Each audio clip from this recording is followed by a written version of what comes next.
नमस्कार दोस्तों, स्वागत है आपका मेरे चैनल कॉमिक्स लाइफ में। शुरू करते हैं मनोज कॉमिक्स की एक और मज़ेदार कॉमिक्स, हवेली की यक्षिणी पार्ट 2। तब राजा बिंदल सेन ने किरोड़ीमल से कहा, ठीक है किरोड़ीमल, जरा हम भी तो देखें कि तुम किस तरह बिंदल उद्यान को स्वर्ण मुद्राओं से ढकते हो। महाराज, आप बिंदल उद्यान में चलिए, कुछ देर बाद मैं भी वहाँ पहुँचता हूँ। तब ऐसा कहकर किरोड़ीमल वहाँ से चला आया। कुछ देर बाद महात्मा के दिए कमंडल को साथ ले किरोड़ीमल बिंदल सेन के पास बिंदल उद्यान पहुंचा। किरोड़ीमल, तुम तो खाली हाथ आए हो, तुम्हारी स्वर्ण मुद्राएं कहाँ हैं? महाराज, मेरी स्वर्ण मुद्राएं इस कमंडल में हैं। इस छोटे से कमंडल में भला कितनी स्वर्ण मुद्राएं आ सकती हैं? ज़्यादा से ज़्यादा 10 या 20। महाराज, आने वाला समय ही बताएगा इस कमंडल की महत्ता को। कहकर किरोड़ीमल ने कमंडल में हाथ डाला। गुरुदेव के कहने के अनुसार खाली कमंडल स्वर्ण मुद्राओं से भर गया है। किरोड़ीमल ने मुट्ठी भरकर स्वर्ण मुद्राएं कमंडल से निकाली और एक एक करके उन स्वर्ण मुद्राओं को उद्यान की भूमि पर बिछाने लगा। किरोड़ीमल का कौतुक भरा यह कार्य कुछ पल में ही समाप्त हो जाएगा। वह कमंडल की स्वर्ण मुद्राओं से उद्यान की केवल पांव रखने पर भूमि ही ढक पाएगा। जब कई बार मुट्ठी भर भर कर किरोड़ीमल ने कमंडल में से स्वर्ण मुद्राएं निकाली तो तत्काल ही बिंदल सेन का यह भ्रम टूट गया। यह साधारण कमंडल है या कारू का खजाना? इसमें से तो अनगिनत स्वर्ण मुद्राएं निकले ही जा रही हैं। इधर किरोड़ीमल कमंडल में से स्वर्ण मुद्राएं निकालकर बिछाता चला जा रहा था। शीघ्र ही उसने स्वर्ण मुद्राओं से उद्यान की आधी भूमि को ढक दिया। यह देख, बस करो किरोड़ीमल, बस करो। यह सुनकर उद्यान में स्वर्ण मुद्राएं बिछाते हुए किरोड़ीमल के हाथ रुक गए। क्या हुआ महाराज, आपने मुझे स्वर्ण मुद्राएं बिछाने से रोक क्यों दिया? किरोड़ीमल, तुम जीते, मैं हारा। तुम्हारे पास तो बड़ा ही चमत्कारी कमंडल है। इस कमंडल के जरिए तुम बिंदल उद्यान तो क्या, सारा बिंदल नगर राज्य खरीद सकते हो। महाराज, मुझे रोक कर आपने ठीक नहीं किया है। मुझे आधा नहीं अपितु पूरा बिंदल उद्यान खरीदना है। किरोड़ीमल, आधे उद्यान में स्वर्ण मुद्राएं बिछाकर तुम आधा बिंदल उद्यान तो खरीद ही चुके हो। आधे बचे बिंदल उद्यान को मैं तुम्हें दान में देता हूँ। इस उद्यान में तुम्हारे गुरु आकर ठहरेंगे तो मुझे बहुत खुशी होगी। महाराज, यदि आपकी ऐसी इच्छा है तो मैं आपकी बात मान लेता हूँ। अब किरोड़ीमल ने बिंदल उद्यान में अपने गुरुदेव और उनके शिष्यों के रहने के लिए कुटिया बनवानी शुरू कर दी। 10 दिन के अंदर अंदर बिंदल उद्यान में एक बहुत ही सुंदर आश्रम का निर्माण हो गया। गुरुदेव इस आश्रम में रहकर बहुत प्रसन्न होंगे। ठीक 15वें दिन महात्मा अपने शिष्यों के साथ किरोड़ीमल की हवेली में पहुंचे। गरीब की कुटिया में आपका स्वागत है गुरुदेव। किरोड़ीमल, तुम्हारी कुटिया तो हमने देख ली, अब तुम हमें हमारी कुटिया दिखा दो ताकि अपनी कुटिया में पहुंचकर कुछ देर हम और हमारे शिष्य आराम कर सकें। चलिए गुरुदेव, आपको बिंदल उद्यान में बने आपके आश्रम में ले चलूं। चलो किरोड़ीमल। किरोड़ीमल उन्हें लेकर बिंदल उद्यान में पहुंचा। गुरुदेव, यही है वह आश्रम जो मैंने आपके लिए बनवाया है। आश्रम तो बहुत सुंदर है किरोड़ीमल। महात्मा अपने शिष्यों के साथ उस आश्रम में ठहर गए। महात्मा उस आश्रम में रहने लगे। अब प्रतिदिन किरोड़ीमल की हवेली से महात्मा व उनके शिष्यों के लिए नाश्ता और भोजन आने लगा। वह भी साधारण नहीं। नाश्ते व भोजन में मधु, घी, दूध, मक्खन, फल सभी का प्रबंध रहता था। किरोड़ीमल बड़े ही प्रेम से उन सबको भोजन करवाता था। बिंदल नगर के लोग महात्मा के दर्शन करने बिंदल उद्यान में आने लगे। महात्मा उन सभी को ज्ञान के उपदेश देते। इधर किरोड़ीमल की हवेली में रहने वाली यक्षिणी यह सब देखकर परेशान हो उठी थी। किरोड़ीमल तो इन दिनों अपने गुरु और उनके शिष्यों की सेवा में जुटा हुआ है। यह मुझसे कदापि सहन नहीं होगा। इस प्रकार तो किरोड़ीमल के घर में धर्म कर्म का वास हो जाएगा जो मेरे लिए अहितकर है। नहीं, मैं ऐसा नहीं होने दूंगी। मैं ठहरी दुख और संकटों की साथिन। जहाँ मैं रहती हूँ वहाँ दुख और संकट स्वयं आ विराजते हैं। अगर किरोड़ीमल इसी प्रकार धर्म में डूबा रहा तो शीघ्र ही उसके अच्छे दिन आ जाएंगे। तब मेरा इस घर में रहना मुश्किल हो जाएगा। उसी दिन यक्षिणी किरोड़ीमल के मुनीम के सामने प्रकट हुई। कौन है आप? मैं इस हवेली में रहने वाली समृद्धि की देवी हूँ। आज तक मैं इस हवेली की रक्षा करती आई हूँ। यक्षिणी ने मुनीम जी से सफेद झूठ बोला। आपको मुझसे कोई काम है क्या? मुनीम जी, आप सेठ किरोड़ी मल जी की हालत देख ही रहे हैं।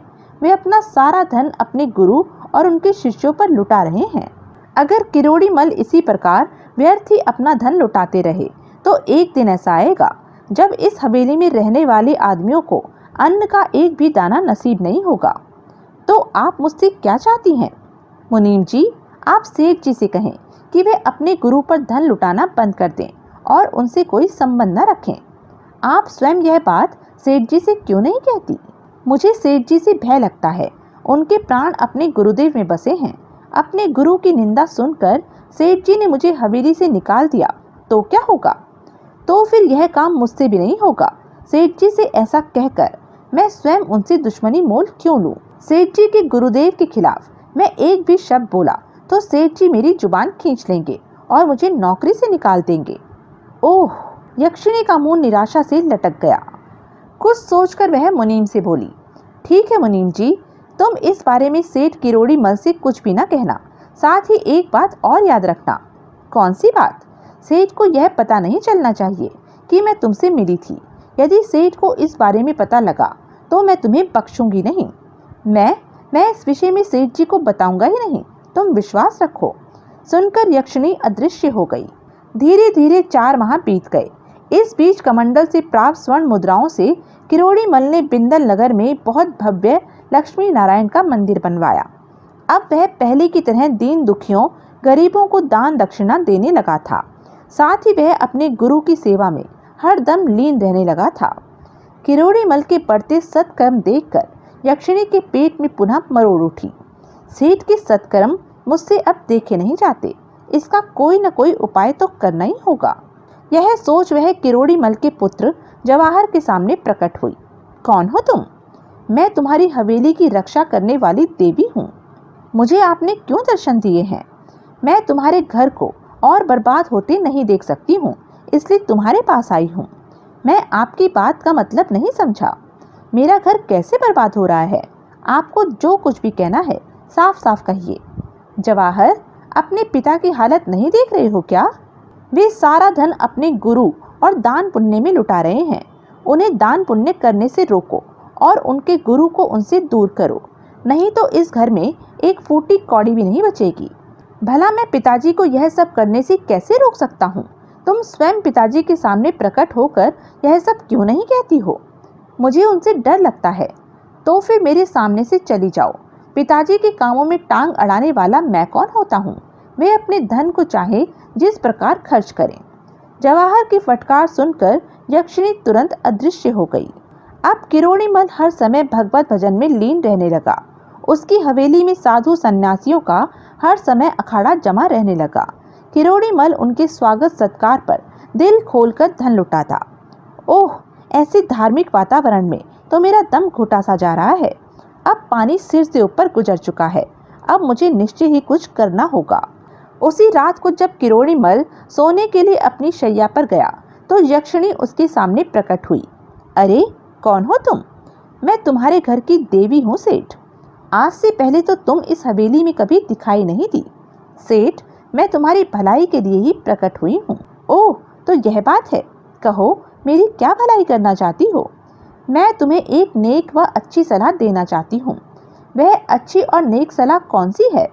देखो सेठ, तुम साधु संतों व अपने गुरु व उसके शिष्यों पर दोनों हाथों से धन लुटा रहे हो।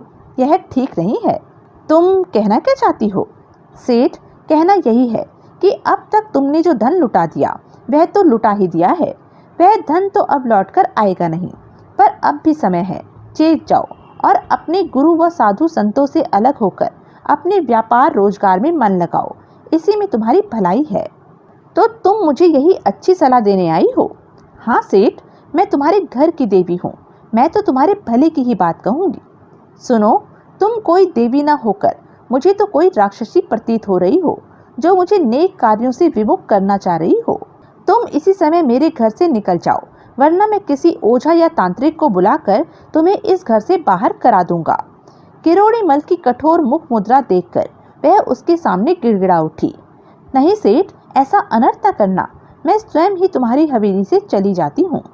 यक्षिणी भय से कांपती हुई उसी समय किरोड़ी मल की हवेली से बाहर हो गई। हवेली से बाहर आकर वह सोचने लगी, सेठ ने तो मुझे दुत्कार कर हवेली से बाहर निकाल दिया है, अब मैं क्या करूं, कहां जाऊं? ऐसा अपमान तो मेरा आज तक किसी ने नहीं किया। यक्षिणी परेशान सी सोच में पड़ गई। तभी सहसा उसे कुछ याद आया। मुझे देवराज इंद्र के पास इंद्रलोक चलना चाहिए। वे यक्षों के मित्र हैं, वे जरूर मेरी कुछ सहायता करेंगे। वह उसी समय इंद्रलोक की ओर चल दी और शीघ्र ही इंद्र के पास पहुंची। आओ यक्षिणी, आओ। तुम इंद्रलोक में कैसे? तुम तो मृत्यु लोक में सेठ किरोड़ी मल की हवेली में रह रही थी। इंद्र की बात सुनने से यक्षिणी फूट फूट कर रोने लगी। अरे तुम तो रोने लगी यक्षिणी, चुप हो जाओ और हमें अपने रोने का कारण बताओ। इंद्र के समझाने पर वह चुप हुई। तब उसने इंद्र को बताया, देवराज, मैं बेघर हो गई हूँ। सेठ किरोड़ी मल ने अपमानित करके मुझे अपनी हवेली से निकाल दिया है। पर क्यों? सेठ ने तुम्हें हवेली से क्यों निकाला? देवराज, मैंने किरोड़ी मल के सामने उसके व उसके अन्य अच्छे कार्यों की निंदा की थी। मैंने सेठ को सलाह दी थी कि वे अपने गुरु से संबंध तोड़ ले।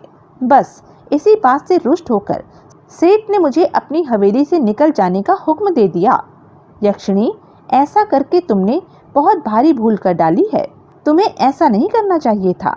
तुम्हें सेठ के गुरु के विरुद्ध नहीं बोलना चाहिए था। अतः मैं तुम्हारी कोई सहायता नहीं कर पाऊंगा।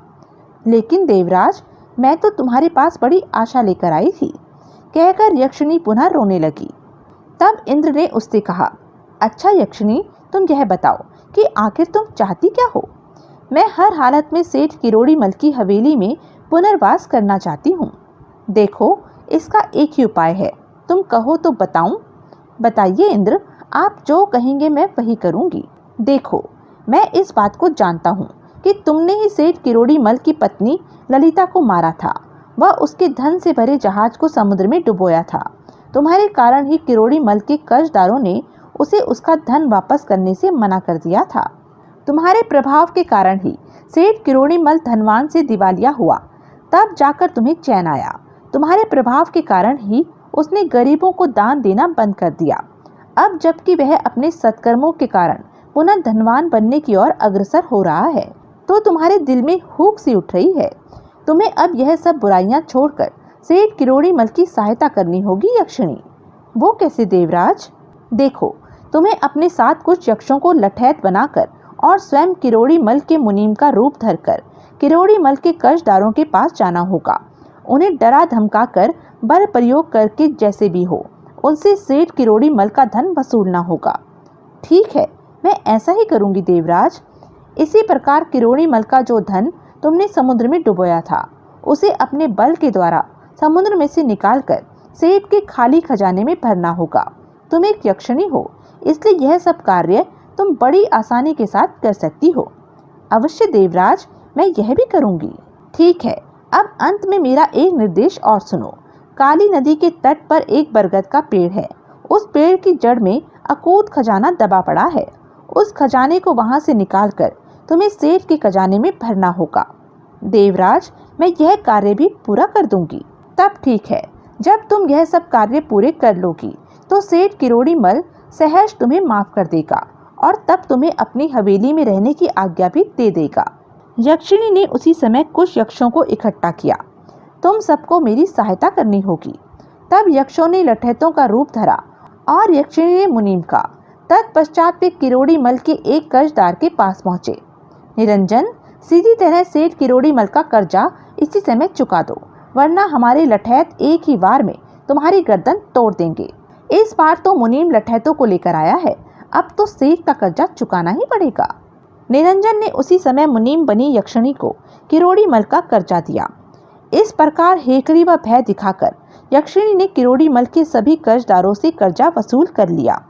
तत्पश्चात उसने यक्षों से कहा, इस धन को सेठ किरोड़ी मल के खजाने में रखाओ। यक्ष वसूल किए सारे धन को लेकर किरोड़ी मल की हवेली की ओर उड़ चले। शीघ्र ही हवेली पहुंचकर सारा धन उन्होंने खजाने में रख दिया।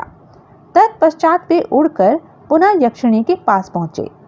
तब यक्षिणी के कहने पर सारे यक्ष समुद्र में डूबा हुआ किरोड़ी मल का खजाना ढूंढकर समुद्र से ऊपर ले आए। यक्षों, इस धन को भी सेठ किरोड़ी मल के खजाने में रखाओ। यक्ष उस धन को भी किरोड़ी मल के खजाने में रख आए। तत्पश्चात यक्षों ने काली नदी के तट वाले बरगद की जड़ में दबा अकूत खजाना निकाल डाला। यह धन भी किरोड़ी मल के खजाने में रखाओ। यक्षों ने उस खजाने को भी किरोड़ी मल के खजाने में ले जाकर रख दिया। यक्षों, तुमने मेरी बहुत सहायता की है, इसके लिए धन्यवाद। अब तुम सब यक्ष लोक वापस जा सकते हो। यक्षिणी का कथन सुनकर सभी यक्ष अदृश्य हो गए। दूसरे दिन प्रातः जब किरोड़ी मल की आंख खुली, अब क्या फिर कोई नई देवी हमारी हवेली में आ गई है? यक्षिणी ने उसके मन के भावों को पढ़कर कहा, नहीं सेठ, मैं वही पुरानी अभागिन यक्षिणी हूँ। तो तुम देवी न होकर यक्षिणी हो? हाँ सेठ, मैंने तुम्हारी बहुत बर्बादी की है। क्या तुम आज फिर कोई सलाह देने आई हो? नहीं सेठ, मैं भला तुम्हें क्या सलाह दूंगी। उस समय स्वयं मेरी ही बुद्धि भ्रष्ट हो गई थी, जो मैं आपको आपके गुरु के विरुद्ध भड़काने चली थी। मैं इस समय तो आपसे यह कहने आई हूँ कि आपके खाली खजाने को मैंने पुनः भर दिया है। समुद्र में डूबा आपका धन भी मैंने समुद्र में से निकालकर आपके खजाने में रख दिया है। अब आप पहले की तरह ही अपने गुरु और दीन दुखियों की सेवा करें और मुझे माफ कर दें। आप जैसे धर्मात्मा ने मुझ दुर्बुद्धि की बंद आंखें खोल दी हैं। अब मैं हमेशा आपके हित में रहूंगी, आपकी हवेली छोड़कर कहीं नहीं जाऊंगी। ठीक है, मैं अपने गुरुदेव से पूछकर ही तुम्हें अपनी हवेली में रहने की आज्ञा दे सकता हूँ। उसी समय अपने शिष्यों के साथ किरोड़ी मल के गुरुदेव ने हवेली में प्रवेश किया। गुरुदेव, आप? किरोड़ी मल, मेरा काम अब बिंदल नगर में समाप्त हो गया है, इसलिए मैं तुमसे विदा लेने आया हूँ। यह आप क्या कह रहे हैं गुरुदेव? मैं आपको यहाँ से नहीं जाने दूंगा। यह कैसे हो सकता है किरोड़ी मल? मैं वो नहीं हूँ जो तुम समझ रहे हो। मैं कोई महात्मा नहीं, अपितु पुण्य हूँ। क्या?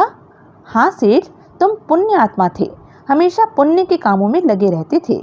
इसलिए तुम्हारे संकट के समय में भी मैं महात्मा का वेश धरकर तुम्हें संकट से उबारने यहाँ आया था। मेरे प्रयास से तुम्हारे घर में रहने वाली दुष्ट यक्षिणी का स्वभाव बदल चुका है। अब वह स्वयं अपने किए पर तुमसे क्षमा मांग रही है, तो इसे क्षमा कर दो और इसे अपनी हवेली में रहने की आज्ञा दे दो। जैसी तुम्हारी आज्ञा। तब किरोड़ी मल को आशीर्वाद दे पुण्य अपने शिष्यों के साथ अंतर्ध्यान हो गया। तत्पश्चात किरोड़ी मल ने यक्षिणी से कहा, यक्षिणी, अब तुम मेरी हवेली में रह सकती हो। यक्षिणी उसी दिन से किरोड़ी मल की हवेली में रहने लगी और किरोड़ी मल दान पुण्य के अलावा अपने व्यापार में भी ध्यान लगाने लगा। तो यह थी मनोज कॉमिक्स की एक मज़ेदार कॉमिक्स। ऐसी ही मज़ेदार कॉमिक्स के लिए बने रहिए मेरे साथ, और हाँ, मेरे चैनल को लाइक, शेयर और सब्सक्राइब करना ना भूलें। धन्यवाद।